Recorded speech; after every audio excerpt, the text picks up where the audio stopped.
Today, we will understand the processes of drug absorption, specifically how drug molecules cross biological membranes. Before a drug can produce its effect, it must first move from the site of administration into the bloodstream. This movement occurs across a structure known as the phospholipid bilayer, which forms the basic architecture of cell membranes. This membrane consists of hydrophilic heads facing outward and a hydrophobic lipid core inside. Because of this structure, not all drugs can pass through equally. Let us now examine the major mechanisms of drug absorption. Number 1. Simple diffusion. The most common and most important mechanism is simple diffusion. In this process, drug molecules move from an area of higher concentration to an area of lower concentration. No energy is required. This movement follows Fick's law of diffusion.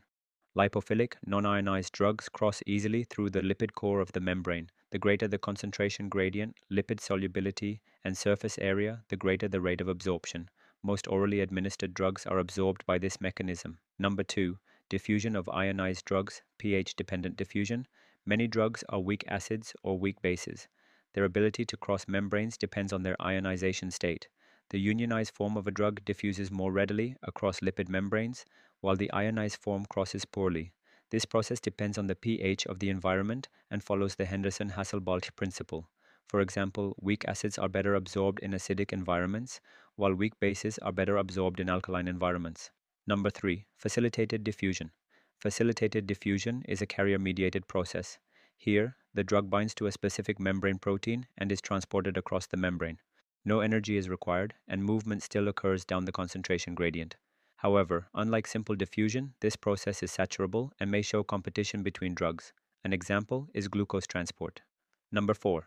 Active transport.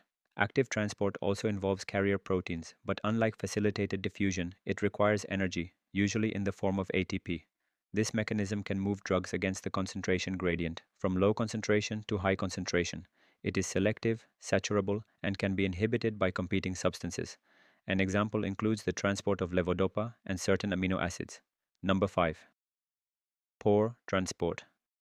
Small hydrophilic molecules may pass through aqueous channels or pores within the membrane. This process is limited to small molecules and does not apply to large or highly lipophilic drugs. Number 6. Filtration. Filtration occurs due to hydrostatic pressure gradients, especially across capillary membranes such as in the kidney. It is pressure dependent and does not require energy. Number 7. Phagocytosis and pinocytosis. Finally, large molecules may enter cells through vesicular transport mechanisms such as phagocytosis or pinocytosis.